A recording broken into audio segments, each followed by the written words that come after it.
Here is a beautiful cardboard clock.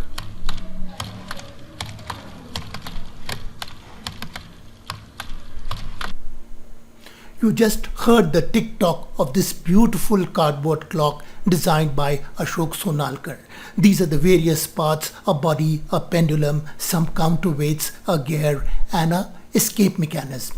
Now this is entirely made from old cardboard corrugated boxes. This is the structure or the body where the parts will be mounted. This is a key part to this. You can see a gear with 5 notches attached to a drum, and they are mounted on a axle.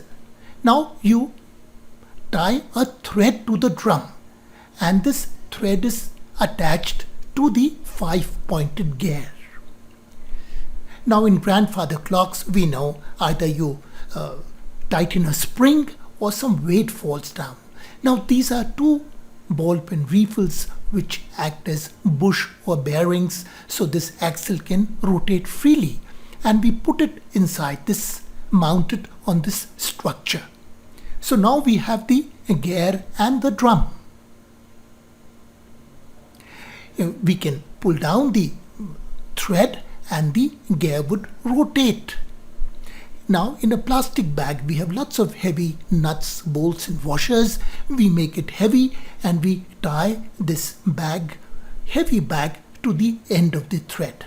These would constitute the weight which will move the drum.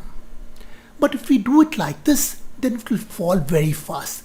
So this is the other key mechanism. It's called as the escapement. And you can see there are 2 lugs which are pointing out, and these are like stoppers. They ensure that only 1 notch of the gear rotates every second. Now we mount this escape mechanism, and you can see that the notches are sitting next to one of the gears.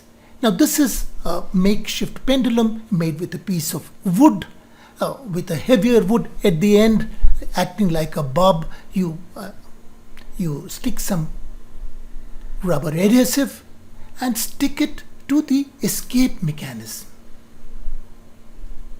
So the pendulum is attached to the escape mechanism. And now the clock is complete. Now once you rock the pendulum, you can see that if the weight pulls down the drum, but the weight does not come down suddenly and fall on the ground.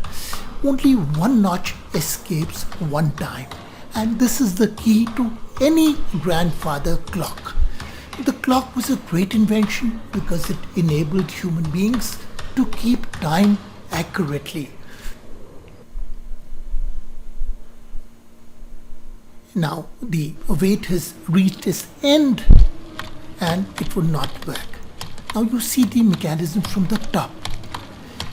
As the drum rotates, the 2 notches in the escapement ensure that only 1 gear notch escapes. And of course it is powered by this heavy weight which is going down. So some of the key components can be seen very clearly. This will help you understand how a clock actually works.